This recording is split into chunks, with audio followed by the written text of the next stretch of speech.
Yeah, so that is you in your bike. That is me. So this is what I want my fellow disabled to have, at least similar access. Like for instance, this one, I can make it go up. Oh, yeah. You see? I can make it go up. I can make it go down. You see? So this is the thing that you can do for a disabled person, because they have a lot of other tortures, of which this other thing, if it could be simplified, they could feel like they're individuals in this world. That's the thing that I have in mind. Simplify their lives. That's why I want you to come to America or to go to Europe to see, like, this bike, how is it related to equipment at home, how the bathrooms are designed specifically for people. There are some, they're not so expensive stuff, they are normal things, but how you design. And this is how I wanted to link with those people, so that when I'm thinking of this project of building the apartment for the most disabled person in here, in each city, I want to have one apartment for each city in Tanzania to start. It's a way of advocacy. So maybe you could have the right architect, so that you can have the right people to help. It will be one of the passion that I feel very much honored to have it implemented. So people should go and get your book, which put your book there. This is me. It is not over until I win. Please make sure you get the copy, and I'm going to share the link also for your center, which is this one. I'll go to share this link of this center for people to be able to do that, and they are so much thankful for. I'm happy to meet you today, and I've opportunity to. I'm going to work with you, find different resources you can be able to share and keep in touch. So don't disappear on me. No. And speaking of that, about the products, about the glass, the mugs, the products that I've designed, so that when I sell them, the little that I have, I invest them in the projects of this kind. They're there, but people have already taken the so we'll see also, like, just the simple things like creating, having an account for PayPal, and also we'll see the project what you have, and there is something called GoFundMe. You can create some sort, you can be able to write a story and you make a short video like this one, and we are going to share there. People can be able to donate. So you have the budget, maybe how much it is, but the person who has it to open the GoFundMe must be in America, because it's American, because there is a certain way of taxation. After donating, you must be in the US or Europe. There are certain countries I can be able to help that on my behalf. So there are certain things I have to get from you, like official documentation, all those kind of things, so that when you go to right there, and once the money is coming there, the government will take certain their money through tax or whatever, or they GoFundMe, they take their money, and a certain amount of money will be able to come directly to you. You can be able to do that. So you need to have the proposal kind of that, so that you can be able to share with people, and here and there it can be able to help in one way or another. That's great. So nice meeting with you. Myself, I'm so much happy meeting you. So thank you so much again. Thank you. And this interview will be able to share on Instagram, share on YouTube for some people to know you and get your book and to get your story, and also be able to contribute to something on your center. Maybe some people in the ministries or people into other partner organizations that can be able to work with you.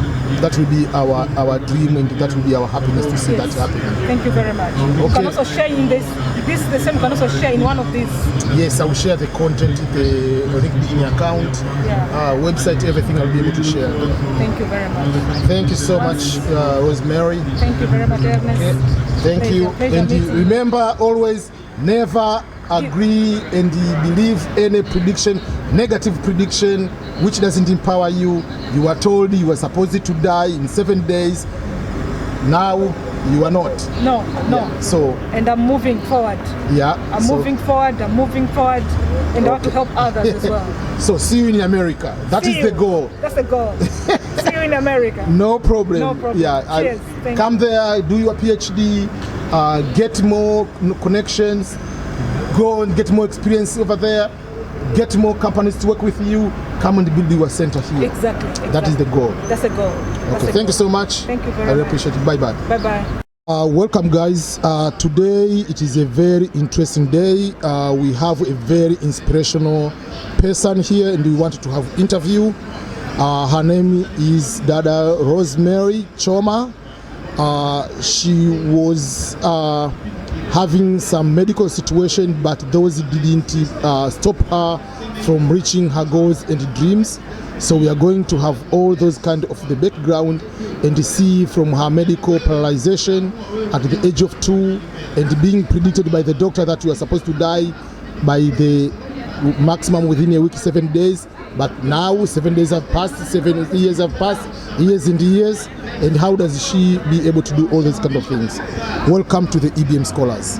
Thank you very much, Ernest. Very glad to be here. And I'm so grateful to start with to God, who actually made me believe that He is Almighty. Yeah, as you said rightly, that doctor predicted that I will perish in 7 days. That was a time when I was only 2.5 years. But imagine, I always keep asking myself, how many 7 days have passed since then? So this is one of the reasons which make me believe that maybe God wants me to do something very powerful in this world. No wonder, even if I get stuck, even if I get some challenges, it's the thing that drives me from within, that I remember that doctor once said that I'll perish in 7 days, but if I'm still around, I'm still alive, it means I have a goal to. And are the doctors still alive? No, the doctor has already passed away. So you see, 3 years ago. Yeah, so sometimes that's before the senior say that there is one person has disabilities, a PhD holder. What God usually says, never believe any prediction that which doesn't empower you. Never. Because they predicted before he was born he's going to die between like the age of 0 and 2, something like that.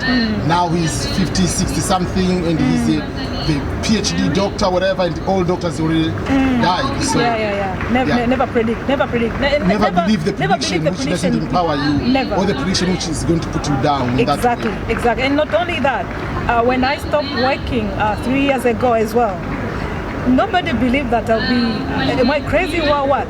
But that time I had this kind of healthy situation of which none of the person understood me.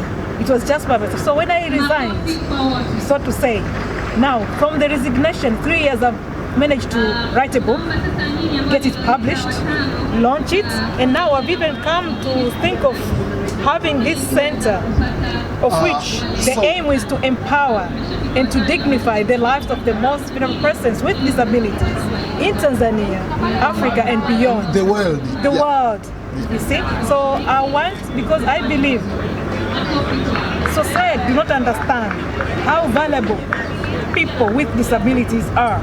So I want to be like a symbol, to symbolize that we really can. So the suffer that I've passed through, I want to be a solution for the future generation, for those who are disabled, to have a better life. So I have a lot of things in mind. I've projected them in this center through a 5-year strategic plan, which is just like candid drafts. But I'm looking to get the right persons, the right partner, the right individuals to work through and with me so that we can have this dream realized. But I believe it can. Let me start with the center. For people who want to see, the name is Ann Rose Disability Center. That is the name of the center. What do you do on this center, and when did you create this center? Okay, the center was created as a result of this book. Initially, the name itself, the Ann Rose Disability Center, it came from the union of the two names. As you can see, there is ND there and the Rose. So my husband's name is Andrew and I'm Rosemary. So the reason why I want to say that this is a center to dignify the lives of the most vulnerable person of disability, because I was married despite my disability. So it's a symbol, and I've been in marriage for now, this is the 19th year in marriage, and we have one big boy.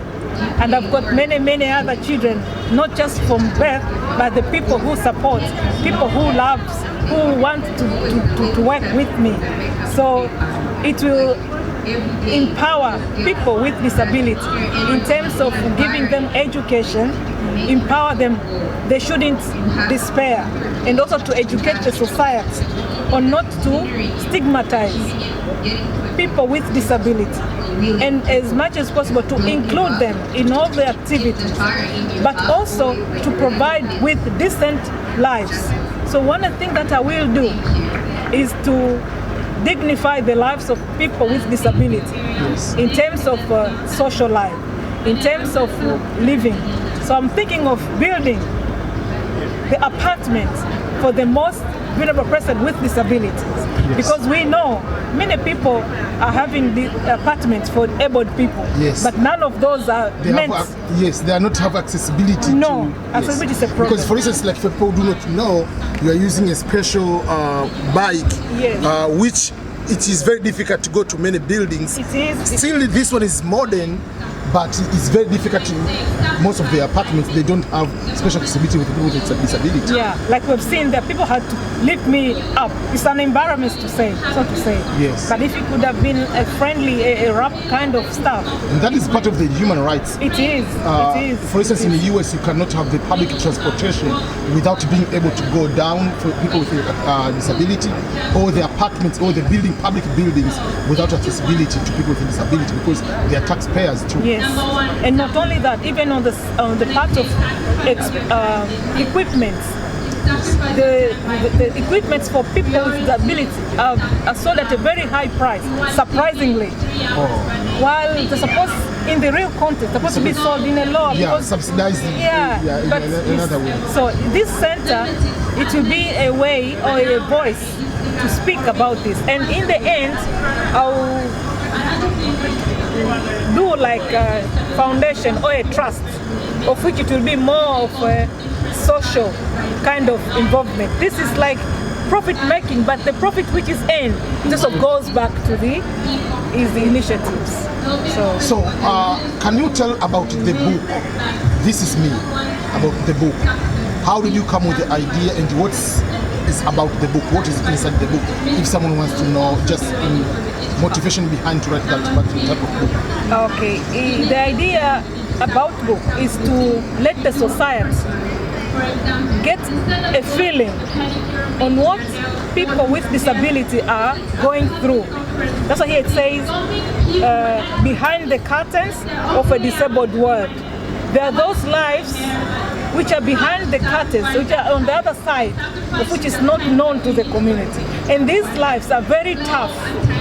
They're very tough to the extent that they create psychological torture to these people, which in the end, you can see that many people are generalizing that disabled people are very stubborn. They are angry because they do not understand what really life these people are facing, even before going to do the social activity or economic activities. So their survival is doubled before even they go to look for other means for living, like other able people are doing. So it is my life, a portion of my life, a true one, but it's not all, just to give a reflection to the community. And I've thought of a solution in here. One of the solutions is about the center. I think of giving the education from the kids to the abled, to the elder, high level, from nursery school, secondary school, vocation. But to start with, I'm starting something small. So I need people to support this passion. Yes. You talked about education, and we know for sure the primary schools up to the university level are not designed with accessibility or support of people with disability, because I studied in University of Dar es Salaam and I saw the difficulties people with disability in their dorms, even if they give the first floor, but the toilet, sometimes the water can come there and they don't have the bike or something to go into their rooms, so that becomes a challenge. We studied with one lady, she has a disability in terms of hearing, and she was the first deaf to study at the University of Dar es Salaam. There was no official interpreter at this university, so she had to depend on the friend. So those are some of the challenges. So what do you advise advise to people who are building schools, let's say private schools, the government, what do you advise to them to think whatever they do into those kind of support? Okay, my first advice to any builders, those who are concerning with any infrastructure kind of building, they have to think of accessibility. But I understand as well on the other hand, if you don't have a problem, you cannot just feel. So I want to be an example. In my project, I have these 2 projects. Charity Begins at Home project. In this project, one of the things that it will do is to do this kind of schools, to be an example, how the school should be built, or how the hotels should be built, or how the livings should be built. So from there, because I'll do a lot of advocacy training, maybe I'll be an example, just like how others are doing, but my plan will be a consistent, a permanent one, sustainable kind of, because I've lived in this life. I understand how it feels to be disabled and challenged. And it is different. Your center is very unique because most of the center is someone like me. I build the center for people with a disability, but I met, for instance, for myself, my brother was in a wheelchair, so I understand, but I didn't experience myself sitting on that wheelchair. Exactly. So my opportunity to play in soccer, everything, my brother didn't have that opportunity. No. So there is a psychological part. We don't have the counselors. No. So your organization will have a very unique support because everything you went through, you can be able to put that one with the first hand instead of me thinking, oh, maybe they need this one, but you know what you needed. You felt and you lived that kind of life. So one of the way I'm not person like to support you, like money-wise, all those kind of things, but even information, which I call for people who have information partnering organization to work with the organization in one or another to make sure that you can be able to achieve those big things you are trying to do. That would be very wonderful. For instance, the university started, the University of San Diego, they have one center each year. I don't know about during the corona last year they didn't do, but each year they call peace builders or people who have NGOs to deal with the community changes to go and make a presentation for 2 weeks, everything paid, to go to the University of San Diego because it's a school of peace. For me, I see what you are doing, you deserve to be there to make those presentations and learning from that center.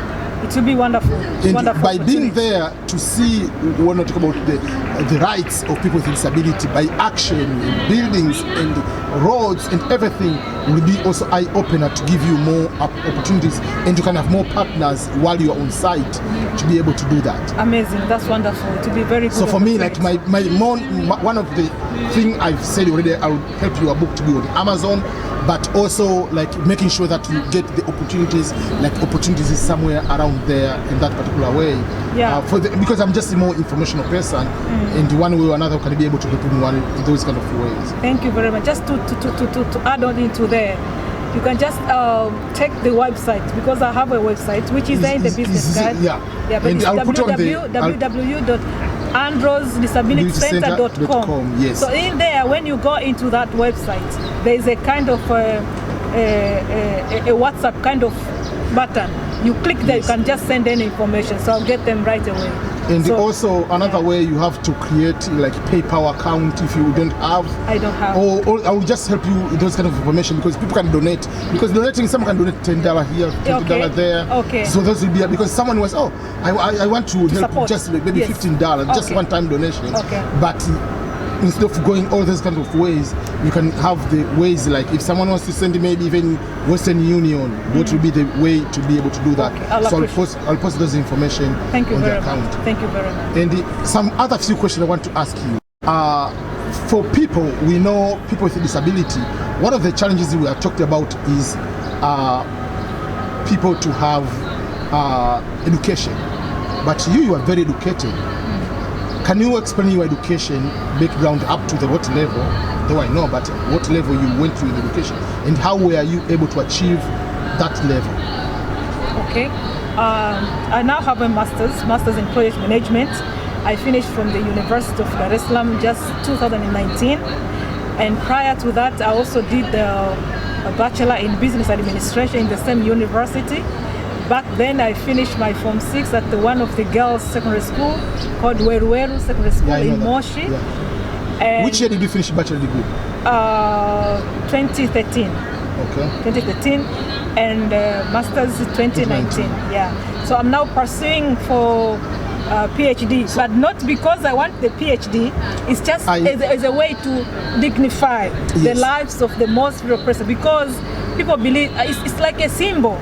Yes. Yeah. Just like me, I want to do PhD just to have PhD, not just for the work one. What I can advise you, and one of the things I do is to give information to guide people on getting scholarships to study overseas. You don't need to go to study university less than for PhD with the 4 or 5 years. Go to study in the US, go to study in Canada, just for at least those 2 or 3 years. Take a break, get experience from other countries. Exactly. So that is the area. If you want to go to study there, there is no problem. I believe you have very good scores. I have no problem with that. And then you can be able to work on those logistics to apply. Or you can do another master just to go. For instance, right now, there is a master's for chevening to go to study in England for 1 year. Okay. And you can do another master. Why? What is the problem? But being there, it gives another perspective, another experience. Exposure. So we'll work also on that particular area. Thank you very much. How did you manage to go, because we are talking about the infrastructure, to study and still get good grades up to the level you have? As we've seen, my bachelor and my master's is for Open University. Yes. That means it's not a normal channel. Yes. That means I struggle all this way. At least from primary school, the school was a disabled school, Salvation. I mean, that was perfect.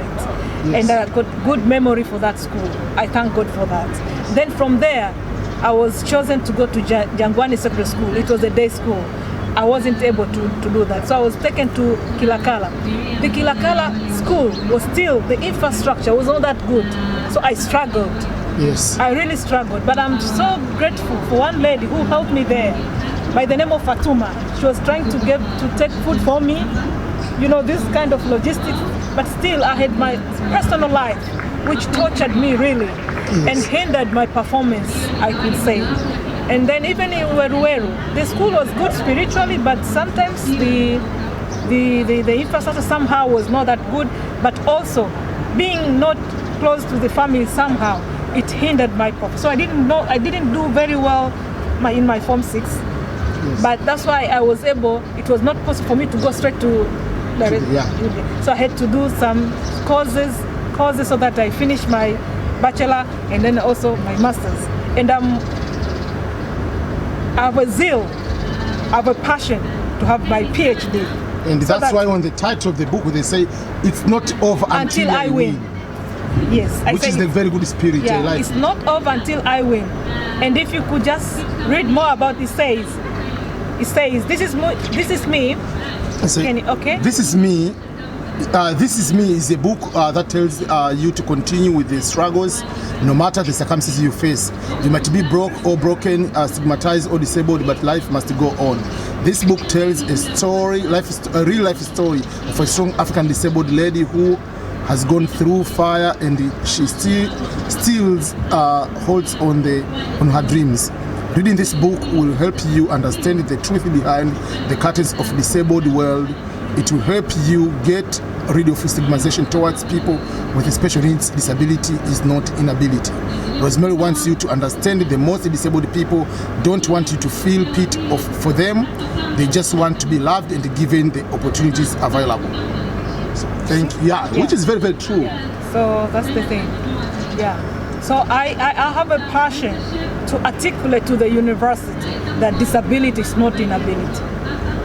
So I have a passion to educate the society and my fellow disabled persons, never giving up, never giving up, never giving up. Definitely. Never giving up. And if I ask you, I know now the bigger project for the rest of your life is more about the center, more about trust, and more educational, making the book more worldwide, all those kind of things. Do you plan to write another book? Yes, of course, yes. On what matter?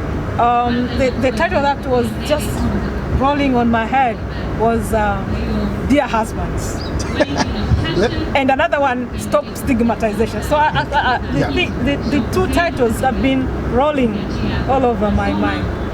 Dear Husbands and Stop Stigma. Those are things that... What will be about the Dear Husband one?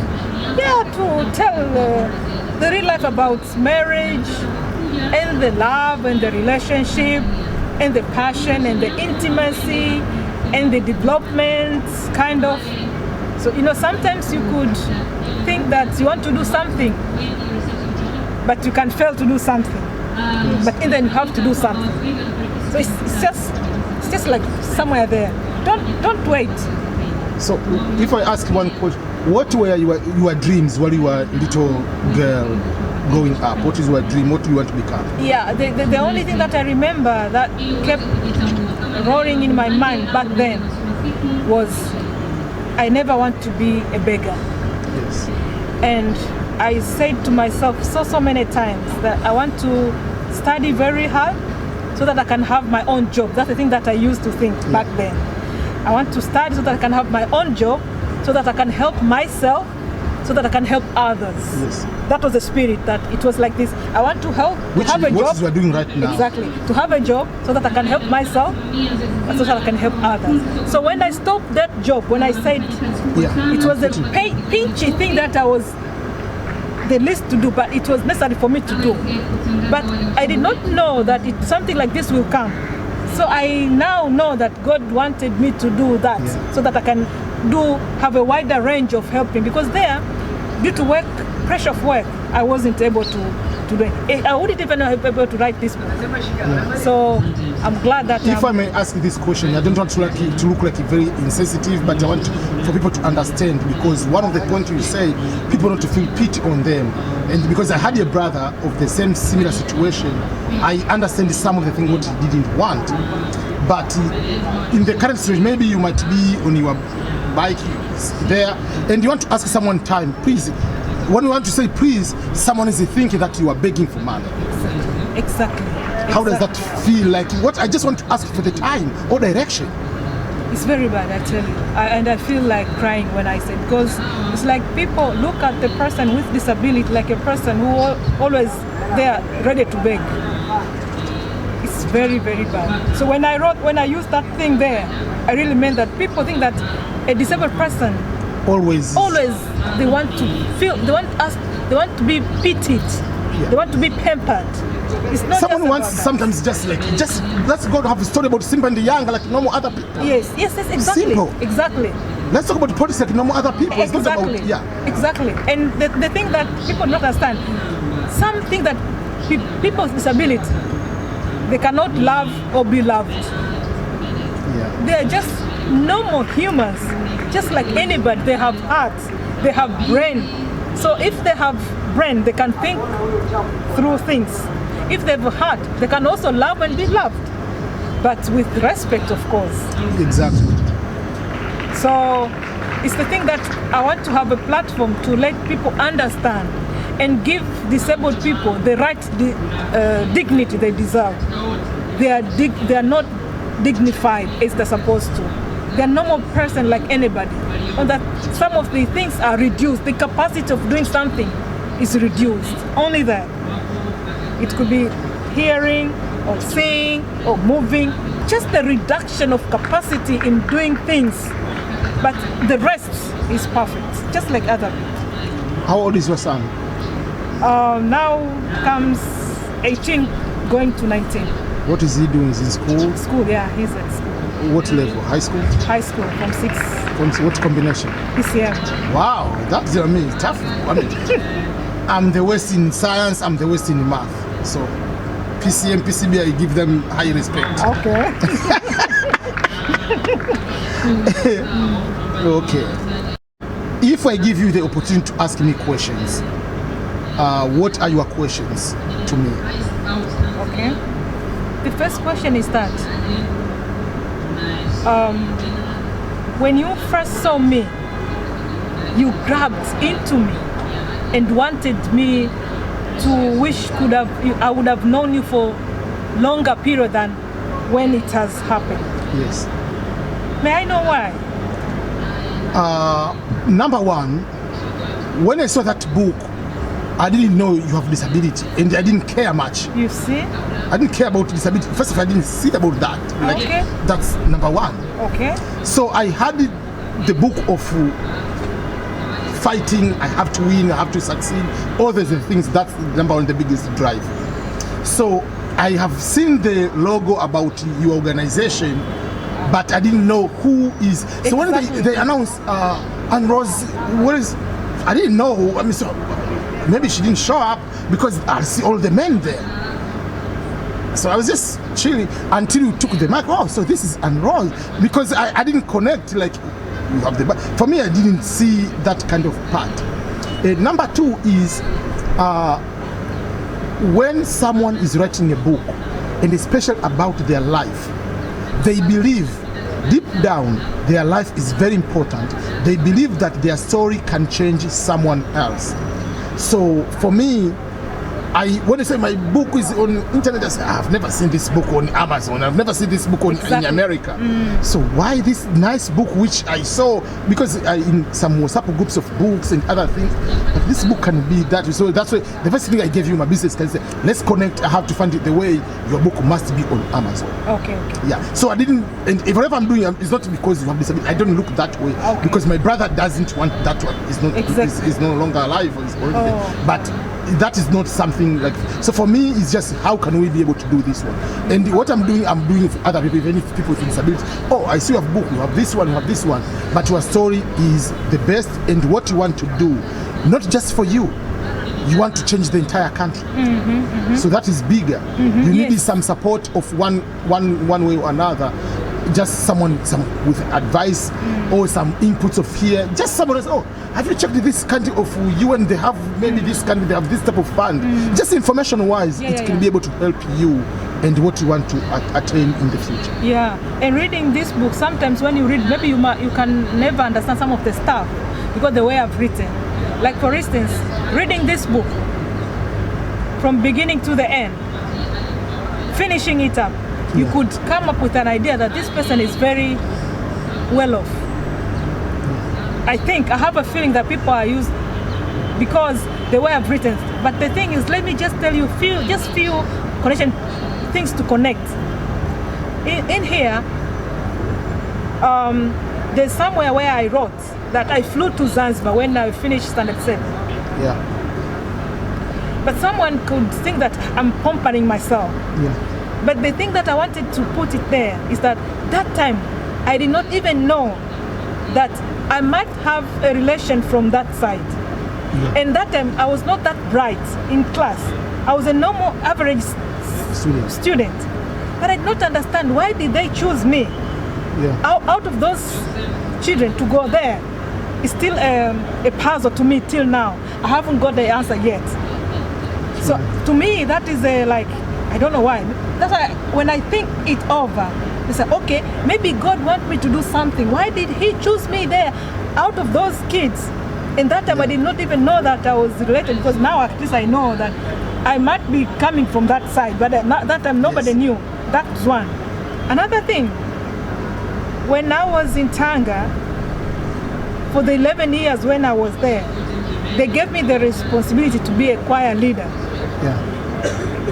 Sincerely, in my whole life, I've never been a leader before. Yeah. But those people gave me a role to lead them. Yes. In my heart, I was trembling because I know my history. I've never been even a monitor. You imagine. But then they gave me the big responsibility. Yeah. But strangely, every year when one term finished, they kept choosing me. But they gave me a lot of challenges, though they gave me responsibility. Yes. And in the end, before I left there, I helped them, us of course, and of course with the effort of others people. We raised up to 10 million using the choir practice CD and stuff. But when one of the parish priests left, he gave me those money, and I kept those money for hardly a year. And when I left there, I gave them the money, but I put the money in the bank. But if a person reads that, the imagination that will come is very rich. Very rich. But that time, you can't imagine because I wear a brace, long. That very moment, my brace was breaking here and then, and for me, if my working, my mobility stuff are not in order, I feel more tortured than if I get malaria. So that time I had issues with my brace, of which it was needed at least 3 million to make a new one. I failed to do that, but I kept the money for the choir people, 10 million in my possession, in my custodianship. Well, nobody even knew that I had that money. But when I resigned, I let them know, please come here, there's this your money, which I actually kept for 1 year, and I had a lot of problems.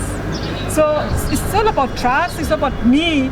It's like if you give me tasks to do, I cannot count my problems into other people's resources. Yes. So like now, I want to help this society of disabled people. So if I do that, it means I mean. Yes, and that's why I use people should partner with you, not to feel sorry. Just like we are going to partner. Okay, we are support. Okay, you want to do this. This is a very good idea. What should we do together? Like supporting kind of that. So we need people to bring this kind of support to just for overall, because this is big what you are planning to do. It's very big. I know it's very big. That's why I'm starting in portion, having the book, having the website, the email address, and now I have an email address. Yeah, I see the info at andrewsdisabilitycenter.com. And the phone number is there. I will put the phone number also. Okay. There's the LinkedIn. There's Instagram account. Yes, but later, this one, I'm thinking of multiplying it to be a foundation or trust, where we can have a bigger coverage of helping this, because now it's a center. Yes. You know, but later, because I just use my own resources, I don't have any donor to help. But the idea is big, and I want to help these people in a sustainable manner, not just one time when it breaks. No, I won't be happy. I want that when I die, these things, it will be all in policy, in operation. It's like that. Yeah. Any other question for me?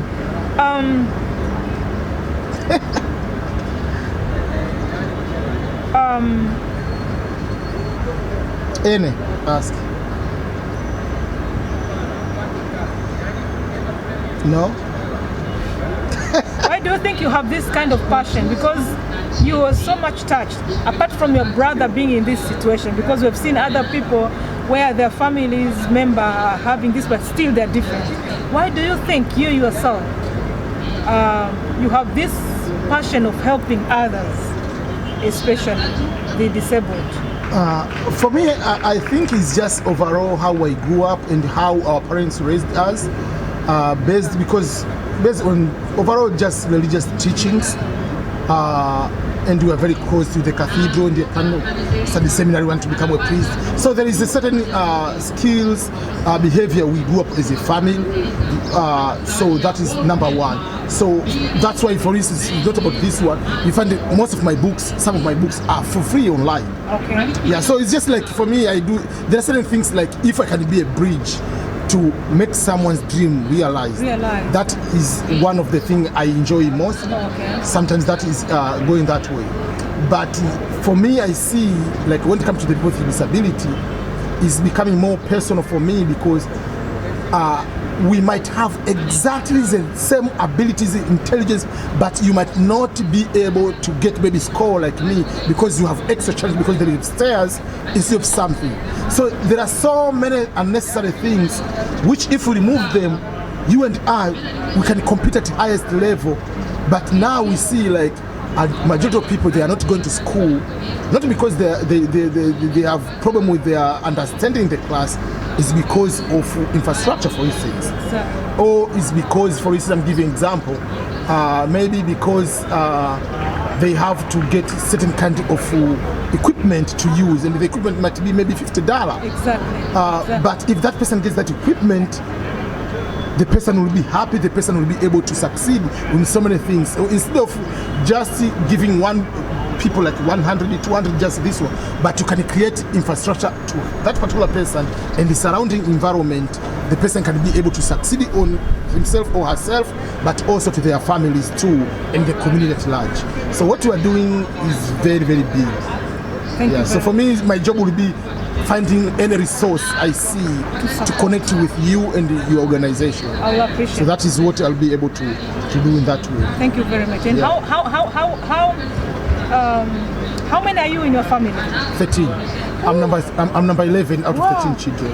Are you from Tanzania? Are you Tanzania? Yeah, I mean, for the law, I'm not Tanzanian, because once you take a citizenship of another country, you are no longer Tanzanian. So I'm a US citizen, but born and raised in Tanzania, from Kigoma. You see accent, Kiha.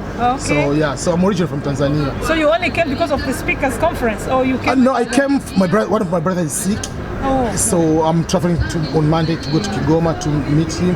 But when they prepared this one, so they told me, so I was supposed to travel today. Okay. So I changed it to travel on Monday. Okay. Yeah, that's kind of you. Very kind of you. So when you go there, please send my regard, because the way you treat me, it's like you've served God. Because when I came here, I didn't even know that I'll meet a person like you. I've been sitting, like when I said in the conference in there, I used to call a lot of people, at least several. Yeah. But when I called Roderick, when he came once, and see, today I've seen you. So I'm sure, like when seeing you, it will be another bridge. Because I believe God wants to do a lot using my physical disability, using my personality, using my education, using my whole being. So I leave it all to you, because I know we believe through networking, connection. Yes.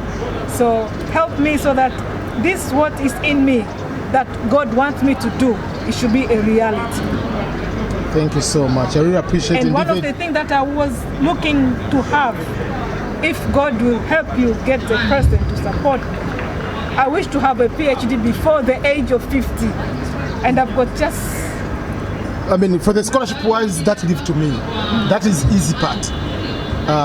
It's just writing resume, like how you can be able to write, because you can write, but there is a way you put in a competitive way. I can convert it. Those are minor things for me, yeah.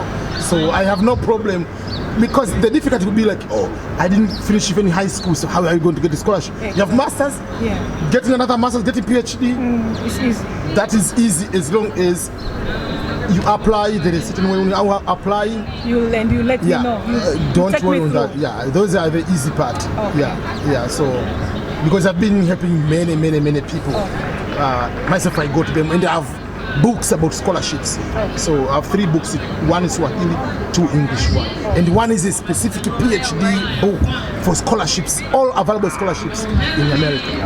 Yeah, it has over 400 pages. Wow. So you'll get. I will leave you with that one with you. Okay. Yeah. So I think I have here. If you're looking for PhD, okay. So this will be your book now. Thank you very much. Wow. Wow. Yeah. So and one thing before you end up there, just give me some techniques, because I think due to a lot of stigma and torture, I feel like somehow my reading ability is reduced, but I want to continue uplifting. So I want you to monitor me on that. Don't worry at all. The difference between studying in Africa and studying over there, if you fail, the teacher is the one failing. Okay. Because they deal with individuals. Okay. And the class maximum number of people would be maybe 10, 15. So thank you very much for this book. Yeah, so it's the beginning of another journey. Yeah, so PhD scholarships for Africans in the United States. So next time we'll have an interview with you in my home in America. Oh, so wow. that is what I believe. Imagine. Thank you. Yeah. So God bless you so much. And if we do correctly, because you were studying, you were supposed to start next year. So probably end of next year you might start your studies. So get ready. Thank you very much. I appreciate it. Than't you so much. Thank you very much. I really appreciate it. And may God keep blessing you. Amen. And people want to see your bike. That is your bike. Okay. Can I just move around? Yeah, you can.